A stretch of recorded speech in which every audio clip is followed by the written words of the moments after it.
প্রিয় শিক্ষার্থীরা, আসসালামু আলাইকুম। আশা করি সবাই যার যার অবস্থানে ভালো আছো।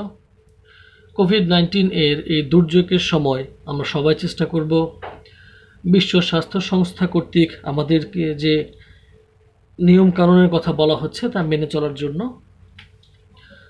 আমরা আজ দ্বিতীয় অধ্যায়, অর্থনীতি দ্বিতীয় পত্র দ্বিতীয় অধ্যায়ের চতুর্থ লেকচারে আছি। আমাদের আজকের পাঠ 2.6 কৃষি ঋণ। আমাদের আজকের পাঠের তোমাদের সাথে আমি আলোচনায় আছি মোহাম্মদ তৈবুর রহমান, লেকচারার, অর্থনীতি বিভাগ, মাইলস্টোন কলেজ। আমাদের আজকের আলোচ্য বিষয় এর দিকে যদি আমরা একটু লক্ষ্য করি, প্রথমে আজকে আমরা আলোচনা করব কৃষি ঋণ বলতে কি বোঝায়, কৃষকরা কেন কৃষি ঋণ গ্রহণ করে, কৃষি ঋণের উৎসসমূহ কি কি, বাংলাদেশে কৃষি ঋণ ব্যবস্থার যে সকল সমস্যার সম্মুখীন হচ্ছে সেই সমস্যাগুলি এবং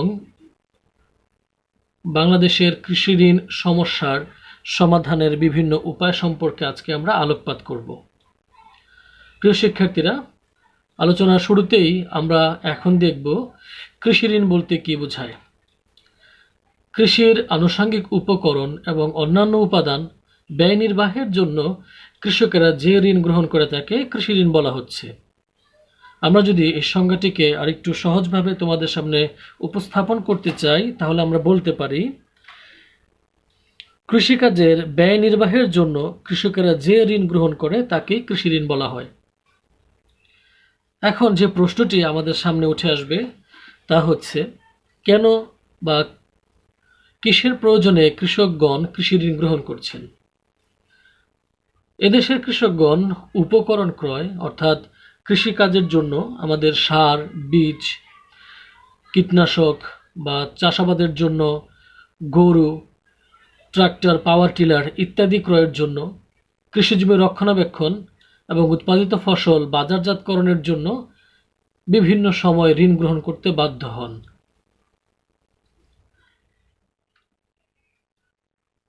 পরবর্তী স্লাইডে আমরা দেখতে পাচ্ছি কৃষকের প্রয়োজন ও উদ্দেশ্য অনুযায়ী কৃষি ঋণকে আমরা কয়েকটি ধরনে বিভক্ত করতে পারি, যথা উদ্দেশ্যের ভিত্তিতে কৃষি ঋণ, সময়ের ভিত্তিতে কৃষি ঋণ, জামিনের ভিত্তিতে কৃষি ঋণ, ব্যক্তিগত এজেন্সির ঋণ, প্রাকৃতিক দুর্যোগ, দ্রব্যমূল্য বৃদ্ধি। এখন আমরা দেখব উদ্দেশ্যের ভিত্তিতে কৃষি ঋণ। উদ্দেশ্যের ভিত্তিতে কৃষি ঋণকে তিনটি ভাগে ভাগ করা যায়। এক, উৎপাদনশীল ঋণ। যে ঋণ প্রত্যক্ষভাবে কৃষি উৎপাদনশীলতাকে প্রভাবিত করে তাকেই উৎপাদনশীল ঋণ বলা হয়। যেমন বীজ, সার, ঔষধ, গরু, সেচ ব্যবস্থা, মজুরি দেয়া, জমির স্থায়ী উন্নয়ন ইত্যাদি কাজ সবই উৎপাদনশীল ঋণ। কৃষি উৎপাদনের স্বাভাবিক কার্যক্রম বজায় রাখার জন্য এই ধরনের ঋণের প্রয়োজন হয়। দুই, অনুৎপাদনশীল ঋণ। ভোগ ছাড়াও কৃষককে নানা ধরনের অনুৎপাদনশীল কর্ম, যেমন মামলা মোকদ্দমা, সন্তানদের বিয়ে শাদী, ধর্মীয় অনুষ্ঠান, জন্ম মৃত্যু প্রভৃতি কাজে ঋণ গ্রহণ করতে হয়। যেহেতু এইসব খাত অনুৎপাদনশীল, তাই এ ঋণও মহাজন বা ভূস্বামীর নিকট থেকেই গ্রহণ করতে হয়। তিন, ভোগ্য ঋণ। প্রান্তিক কৃষক ও ভূমিহীন কৃষকদের এক ঋতুর ফসলে বছরের ভরণ পোষণের সংগ্রহ সম্ভব করা হয় না। এছাড়া বন্যা, খরা, ঘূর্ণিঝড় ইত্যাদির কারণেও ফসল হানি ঘটতে পারে। এ সময় কৃষকদের দৈনন্দিন প্রয়োজন তথা বেঁচে থাকার জন্য ভোগ্য ঋণ গ্রহণের প্রয়োজন হয়। এ ধরনের অনুৎপাদনশীল ঋণ গ্রাম্য মহাজন, সাহুকার, ভূস্বামীর নিকট থেকে উচ্চ সুদের হারে কৃষকগণ সংগ্রহ করে থাকে। পরবর্তীতে আমরা আলোচনা করব সময়ের ভিত্তিতে কৃষি ঋণ। প্রথমেই আসবে দীর্ঘকালীন ঋণ। কৃষি ব্যবস্থায় দীর্ঘমেয়াদী উন্নয়নের জন্য এই ঋণের প্রয়োজন। যেমন জমির স্থায়ী উন্নয়ন, নলকূপ বসানো, ট্রাক্টর ক্রয়, ভারী যন্ত্রপাতি ক্রয়, পুরনো ঋণ পরিশোধ ইত্যাদি ক্ষেত্রে এই ঋণের প্রয়োজন পড়ে। সাধারণত এর মেয়াদকাল 5 বছরেরও বেশি হয়ে থাকে। প্রয়োজন অনুসারে কৃষকগণ বাণিজ্যিক ও বিশেষায়িত ব্যাংক থেকে এই ঋণ গ্রহণ করতে পারে। মধ্যবর্তীকালীন ঋণ। এ ধরনের ঋণ গরু মহিষ কেনা, ক্ষুদ্র যন্ত্রপাতি ক্রয়, যন্ত্রপাতি নষ্ট হলে মেরামত ইত্যাদি ক্ষেত্রে প্রযোজ্য হয়। এ ধরনের ঋণের মেয়াদ 15 মাস থেকে 5 বছর পর্যন্ত হতে পারে। এই ঋণের উৎস হল মহাজন, আত্মীয় স্বজন, সমবায় সমিতি এবং প্রাতিষ্ঠানিক ব্যাংক ব্যবস্থাসমূহ। স্বল্পকালীন ঋণ। স্বল্প সময়ের জন্য, সাধারণত 15 মাস বা তার কম সময়ের জন্য এই ধরনের ঋণ কৃষকগণ নিয়ে থাকে। সাধারণত কৃষকগণ বীজ, সার, কীটনাশক, ঔষধ, গরু মহিষের জন্য খামার ইত্যাদি ক্রয় করার জন্য কৃষকগণ এই ধরনের ঋণ প্রাতিষ্ঠানিক অথবা অপ্রাতিষ্ঠানিক যে কোনো উৎস থেকেই সংগ্রহ করতে পারে।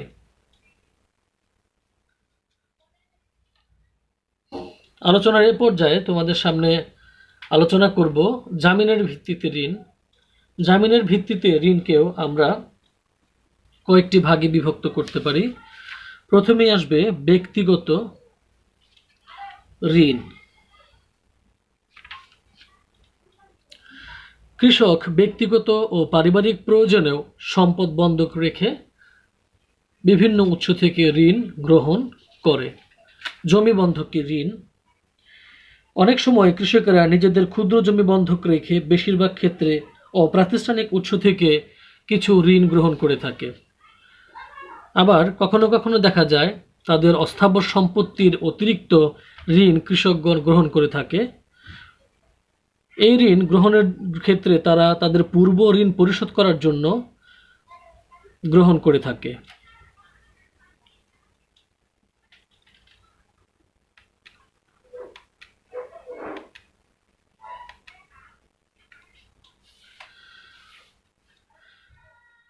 ব্যক্তিগত এজেন্সি ঋণ। কৃষকগণের এ ধরনের ঋণ ব্যক্তিগত এজেন্সি প্রদান করে থাকে। সাধারণ ঋণ ব্যবসায়ী, ভূস্বামী, বন্ধুবান্ধব, আত্মীয় স্বজন প্রভৃতির স্বজনদের কাছ থেকে কৃষকেরা এই ধরনের ঋণ গ্রহণ করে।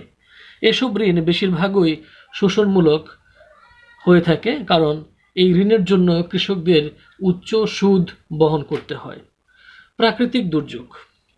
প্রাকৃতিক দুর্যোগের ফলে প্রায় কৃষক পরিবারের জানমালের প্রচুর ক্ষতিসাধন হয়ে থাকে।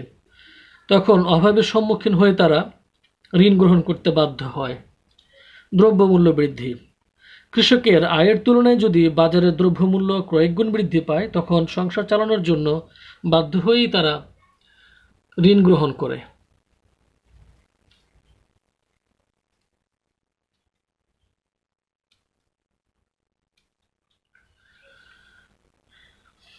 স্ক্রিনে তোমরা এখন দেখতে পাচ্ছ ঋণের উৎস।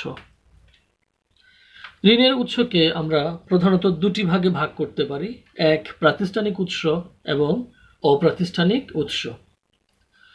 প্রাতিষ্ঠানিক উৎসকে আমরা আরো দুইটি ভাগে ভাগ করতে পারি, উপ আনুষ্ঠানিক উৎস এবং আনুষ্ঠানিক উৎস।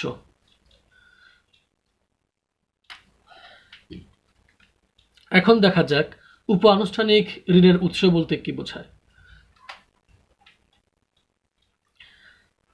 কেন্দ্রীয় ব্যাংকের অধীনে সাধারণ আর্থিক প্রতিষ্ঠান হিসেবে নয় এমন কিছু বেসরকারি প্রতিষ্ঠান তাদের নিজস্ব কিছু নিয়ম কানুন অনুসরণ করে কৃষকদের ঋণ দিয়ে থাকে। এ ধরনের উৎসসমূহকে আমরা উপ আনুষ্ঠানিক উৎস হিসেবে চিহ্নিত করি। পক্ষান্তরে বাংলাদেশের কেন্দ্রীয় ব্যাংকের আইন কানুন ও শর্তাবলীর অধীনে কর্মরত আর্থিক প্রতিষ্ঠানগুলোকে ঋণের আনুষ্ঠানিক উৎস বলা হয়। উপ আনুষ্ঠানিক উৎসের সমূহের মধ্যে বিভিন্ন ধরনের এনজিও এবং গ্রামীণ ব্যাংক উল্লেখযোগ্য। এই সকল এনজিও আবার দুটি ভাগে বিভক্ত, যথা বিদেশি বা বৈদেশিক সাহায্যপুষ্ট বাংলাদেশি এনজিও এবং স্থানীয় এনজিও। বাংলাদেশে কর্মরত ক্ষুদ্র ঋণ প্রতিষ্ঠানসমূহের কাজে স্বচ্ছতা এবং জবাবদিহিতা আনয়ন, দক্ষতা বৃদ্ধিকরণের লক্ষ্যে 2006 সালে প্রতিষ্ঠিত মাইক্রো ক্রেডিট রেগুলেটরি অথরিটি কর্তৃক 31 ডিসেম্বর 2017 পর্যন্ত মোট 794টি প্রতিষ্ঠানকে ক্ষুদ্র ঋণ কার্যক্রম পরিচালনার সনদ প্রদান করা হয়েছে এবং বিভিন্ন ধরনের অভিযোগে এদের মধ্যে 89টি প্রতিষ্ঠানের সনদ বাতিল করা হয়েছে। 100 কোটি টাকার ঊর্ধ্বে ঋণ বাস্তবায়নরত এনজিও সমূহের মধ্যে উল্লেখযোগ্য হচ্ছে ব্র্যাক, কারিতাস,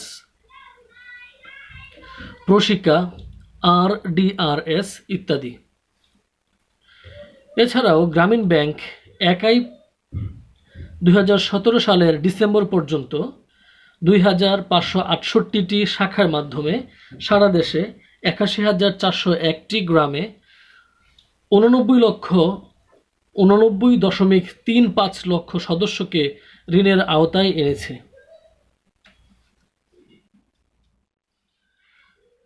আনুষ্ঠানিক উৎসসমূহ। ঋণের আনুষ্ঠানিক উৎসসমূহের ভিতর সর্বপ্রথম যে উৎসটি নিয়ে আলোচনা করা যায় তা হচ্ছে কেন্দ্রীয় ব্যাংক। যেসব ব্যাংক ও সংস্থা বিভিন্ন উন্নয়ন কর্মকাণ্ডে সরাসরি ঋণ প্রদান করে, বাংলাদেশ ব্যাংক সেসব সংস্থাকে কম সুদের ঋণ প্রদান করে থাকেন। যেমন বাংলাদেশ ব্যাংক বাংলাদেশ কৃষি ব্যাংক ও সমবায় ব্যাংকে প্রচলিত ব্যাংকের হার অপেক্ষা 2% কম সুদে ঋণ দিয়ে থাকে। কৃষকদেরকে ঋণ প্রদানে সাহায্য করাই বাংলাদেশ ব্যাংক কৃষি বিভাগ চালু করেছে। 2. বাংলাদেশ কৃষি ব্যাংক। কৃষকদেরকে ঋণ দেওয়ার জন্যই কৃষি ব্যাংক স্থাপিত হয়েছে। সাধারণত কৃষককে কৃষি যন্ত্রপাতি, সেচের জন্য গভীর অগভীর নলকূপ, পাম্পিং মেশিন, হালের গরু ক্রয়, বীজ, সার, কীটনাশক, মৎস্য চাষ, হাঁস মুরগি ও পশুপালন, বিপণন প্রভৃতি উদ্দেশ্যে ঋণ দিয়ে থাকে। বাণিজ্যিক ব্যাংক। স্বাধীনতার পর ব্যাংক ব্যবস্থাকে রাষ্ট্রায়ত্ত করার পর থেকে কৃষি, শিল্প, ব্যবসা বাণিজ্য ঋণ দানের ক্ষেত্রে বাণিজ্যিক ব্যাংকগুলো গুরুত্বপূর্ণ ভূমিকা পালন করছে। সাধারণত বাণিজ্যিক ব্যাংকগুলো উৎপাদনমুখী স্বল্পমেয়াদী ঋণ প্রদান করে। বর্তমানে দেশের অভ্যন্তরে ও দেশের বাইরে ব্যবসা বাণিজ্য সম্প্রসারণে, আমদানি রপ্তানি বাণিজ্যের সহায়তা প্রদানে বাণিজ্যিক ব্যাংক সর্বাধিক অবদান রাখছে। সমবায় সমিতি। সমবায় ঋণদান সমিতি কৃষি ঋণের অন্যতম প্রধান একটি উৎস। সাধারণত এই সমিতি কৃষকদেরকে স্বল্প, মাঝারি ও দীর্ঘমেয়াদী ঋণ প্রদান করে। সমবায় আন্দোলনে এখনও দেশে তেমন প্রসার লাভ না করলেও বর্তমানে এর পুনর্গঠন ও সম্প্রসারণের উপর বাংলাদেশ সরকার বিশেষ জোর দিচ্ছে। ভূমি বন্ধকি ব্যাংক। বাংলাদেশের সর্বত্র যে কয়েকটি ভূমি বন্ধকি ব্যাংক রয়েছে সেগুলো জমি বন্ধক রেখে দীর্ঘমেয়াদী ঋণ প্রদান করে।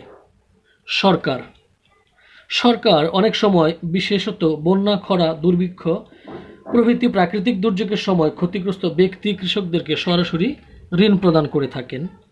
এই ঋণের সুদের হার কম এবং এর পরিশোধ করার শর্ত কৃষকদের এবং দরিদ্র জনগোষ্ঠীর জন্য সরকার সহজ করে থাকেন। আলোচনার এই পর্যায়ে তোমাদের সামনে স্ক্রিনে উপস্থাপিত হয়েছে ঋণের অপ্রাতিষ্ঠানিক উৎসসমূহ। অপ্রাতিষ্ঠানিক উৎসসমূহের মধ্যে সর্বপ্রথম আমরা আলোচনা করতে পারি বন্ধু বান্ধব ও আত্মীয় স্বজন। অনানুষ্ঠানিক উৎসের মধ্যে এটা সবচেয়ে বড় উৎস। এই উৎস থেকে কৃষকেরা মোট কৃষি ঋণের প্রায় 93% পেয়ে থাকে। এই ঋণের জন্য কোনো জামানত নেই, মুনাফা বা সুদ দিলেও তা খুবই কম।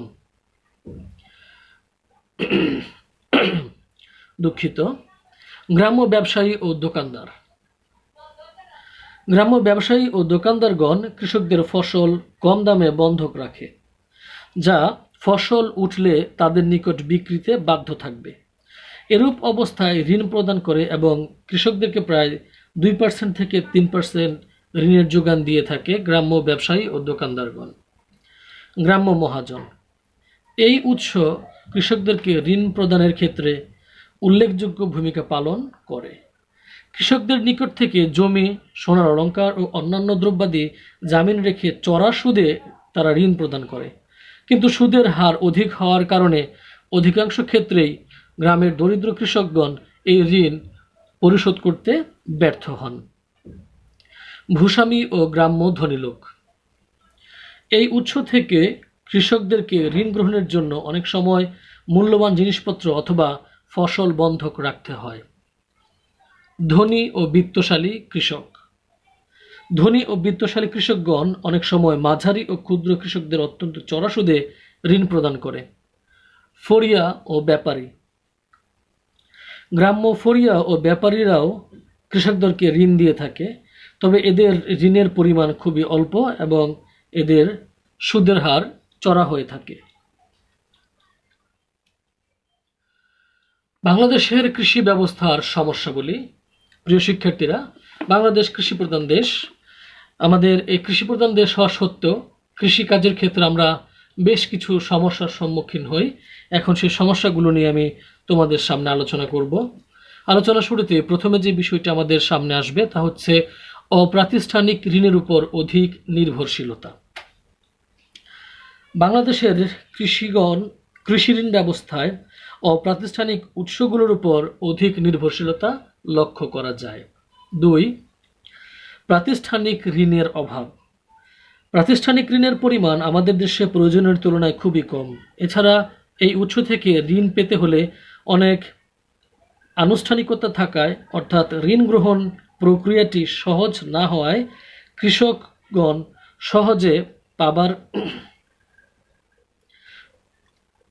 সহজে এই ঋণ গ্রহণ করতে পারে না।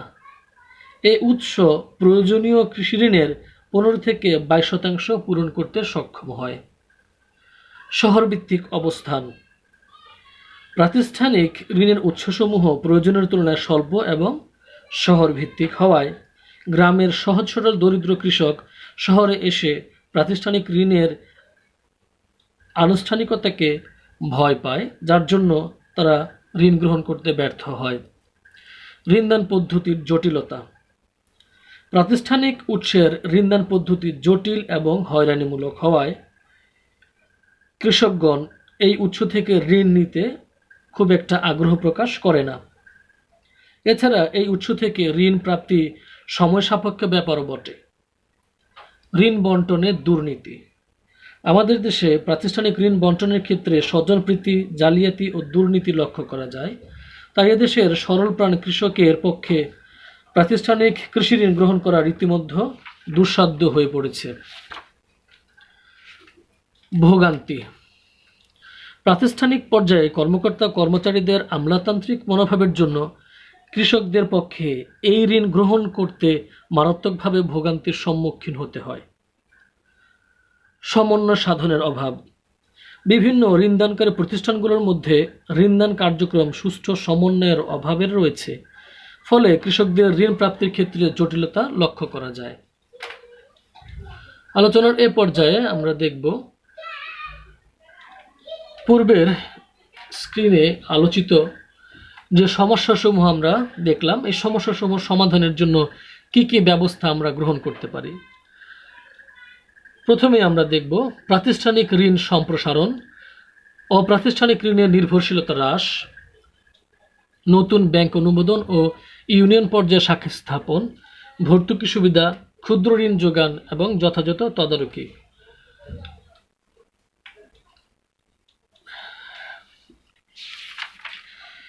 কৃষি ঋণ ব্যবস্থার সমস্যাবলী আলোচনার সময় আমরা দেখেছি বাংলাদেশের কৃষকগণ অপ্রাতিষ্ঠানিক উৎসের উপর অধিক নির্ভরশীল। এই নির্ভরশীলতা হ্রাস করার জন্য প্রাতিষ্ঠানিক ঋণ ব্যবস্থার সম্প্রসারণ করা প্রয়োজন এবং প্রাতিষ্ঠানিক ঋণ সম্প্রসারণের জন্য আমাদেরকে যা করতে হবে, নতুন ব্যাংক অনুমোদন করতে হবে এবং নতুন ব্যাংক অনুমোদনের পাশাপাশি তাদের শাখা স্থাপনগুলো যাতে কৃষকদের সন্নিকটে হয়, অর্থাৎ তারা যেন খুব সহজেই ব্যাংকের শাখায় যেতে পারে, তার জন্য আমরা ইউনিয়ন পর্যায়ে নতুন নতুন ব্যাংক স্থাপন করা প্রয়োজন। ভর্তুকি সুবিধা। বাংলাদেশ সরকার কৃষকদেরকে যদি সার, বীজ বা প্রয়োজনীয় কৃষি উপকরণ কেনার জন্য ভর্তুকি দিয়ে থাকে, সেক্ষেত্রে আমাদের কৃষকদের সমস্যা অনেকটা লাঘব হবে বলে আমরা মনে করি। এছাড়াও ক্ষুদ্র ঋণ বা সমবায় সমিতির মাধ্যমে কৃষকদেরকে খুব সহজে ঋণের আওতায় আনা যেতে পারে। এই সকল আলোচনার বিষয় বা আলোচিত পয়েন্টগুলোই আমাদের ভেস্তে যেতে পারে যদি আমরা সম্পূর্ণ প্রক্রিয়াটিকে যথাযথভাবে তদারকির আওতায় আনতে না পারি। সেজন্য আমাদেরকে অবশ্যই সরকারিভাবে এবং যে সকল আর্থিক প্রতিষ্ঠান ঋণ কার্যক্রম পরিচালনা করে তাদেরকে তাদের ঋণ বিতরণ প্রক্রিয়াটিকে যথাযথভাবে তদারকির আওতায় আনতে হবে। প্রিয় শিক্ষার্থীরা, আমাদের আজকের আলোচনার উপর ভিত্তি করে তোমাদের জন্য কয়েকটি প্রশ্ন আমরা বাড়ির কাজ হিসেবে উপস্থাপন করলাম। প্রথম প্রশ্নটি, কৃষি ঋণ কি? 2, সময়ের ভিত্তিতে কৃষি ঋণের প্রকারভেদ লিখো। 3, কৃষি ঋণের আনুষ্ঠানিক উৎসসমূহ বর্ণনা করো। 4, কৃষি ঋণের প্রাতিষ্ঠানিক উৎসসমূহ বর্ণনা করো। 5, বাংলাদেশের কৃষি ঋণ ব্যবস্থার সমস্যা বলে আলোচনা করো। আমাদের আজকের আলোচনা এখানেই শেষ করব। আশা করি সবাই ভালো থাকবে। পরবর্তী আলোচনা নিয়ে আবার তোমাদের সামনে আমি হাজির হব। আজকে তোমাদের কাছ থেকে বিদায় নিচ্ছি। আমি মোহাম্মদ তৈবুর রহমান। আল্লাহর রহমতে সবাই ভালো থাকবে। আসসালামু আলাইকুম।